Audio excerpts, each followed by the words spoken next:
আসসালামু আলাইকুম রহমতুল্লাহি ওয়া বারাকাতুহু। কথাগুলি শুনে যান। আমার নবী ওনার সাহাবী আচরণ কতটা মধুর ছিল, চলুন ভিডিওটি। রাসূলুল্লাহ সাল্লাল্লাহু আলাইহি ওয়াসাল্লাম বসে আছেন, একজন এসে আবু বকরকে গালাগালি করছেন। আবু বকর কিছু না বলে নীরবে দু একটা নরম ভাবে দু একটা কথা বলার চেষ্টা করছেন। রাসূলুল্লাহ পাশে বসে আসছেন, মৃদু মৃদু হাসছেন, কিছু বলছেন না। ও খুব বাজে কথা বলছে, আবু বকর নরম ভাবে দু একটা কথা বলার চেষ্টা করছেন।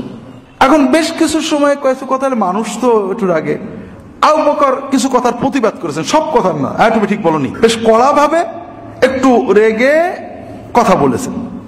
তখন রাসূলুল্লাহ সাল্লাল্লাহু আলাইহি ওয়াসাল্লাম একটু মুখটা কালো করে উঠে চলে যাচ্ছেন। আবু বকর খেয়াল করেছে, রাগ বাদ দিয়ে তাড়াতাড়ি, ইয়া রাসূলুল্লাহ, আপনি এতক্ষণ বসে বসে আমার গালি দেওয়া শুনলেন, আর এখন আমি একটু কিছু বললাম আপনি উঠে চলে যাচ্ছেন, ব্যাপারটা কি?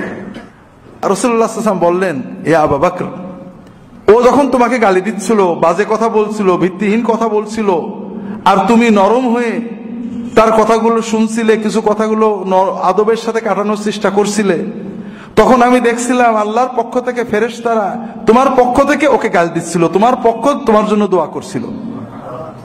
কিন্তু তুমি যখন ওর কথায় রেগে যেয়ে গালি দিতে, রাগ করতে শুরু করলে, তখন ওই ফেরেশতারা চলে গেল।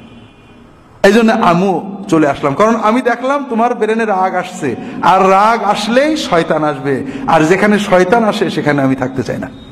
এরপর রাসূলুল্লাহ বললেন, মা যুলিমা আবদুন বিমাযলামাতিন ফায়ুগযি আনহা ইল্লা রাফাআহুল্লাহু বিহা নুসরাতান আও দারাজা।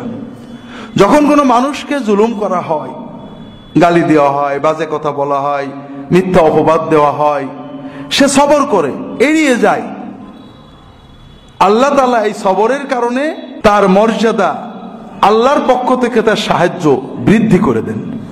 আবু বকর রাদিয়াল্লাহু তাআলা আনহু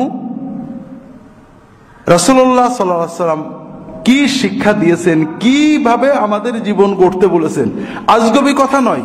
আমার বড় কষ্ট লাগে যে আমরা অনেক ইসলাম করি, কিন্তু আমাদের ইসলামটা খণ্ডিত। মসজিদের ভিতরে মুসলমান, বাইরে গেলে আমরা আবু জেহেল, আর আমার ভিতরে কোনো পার্থক্য নেই। আমি অন্যদের কথা বলছি না ভাই, আমরা যারা মসজিদে আসি, নিয়মিত নামাজ কালাম আদায় করি, তাদের কথা বলছি। রাসূলুল্লাহ সাল্লাল্লাহু আলাইহি ওয়াসাল্লামের ইসলাম ছিল জীবনের সব সময় মসজিদের যে ইসলাম, তোমার মানুষ ঝগড়া করার সময় সেই একই ইসলামই থাকবে, ইসলাম আলাদা হবে না। মসজিদে গেলে নামাজে দাঁড়িয়ে শুধু নবীর শিখানো কথাগুলো বলবে, আর ঝগড়ার সময় যা ইচ্ছা বলবে না, এরকম ইসলাম না। ঝগড়ার সময়ও কথা যেটা বলবেন রাসূলুল্লাহ সাল্লাল্লাহু আলাইহি ওয়াসাল্লামের গাইডেন্সের ভিতরে থেকে, দোয়ায় যেমন আল্লাহর সাথে কথা বলতে নবীর গাইডেন্সের ভিতরে থেকে, নামাজের ভিতরে যখন তাসবিহ তাহলিল পড়বেন নবীর গাইডেন্সের ভিতরে, ঝগড়ার সময়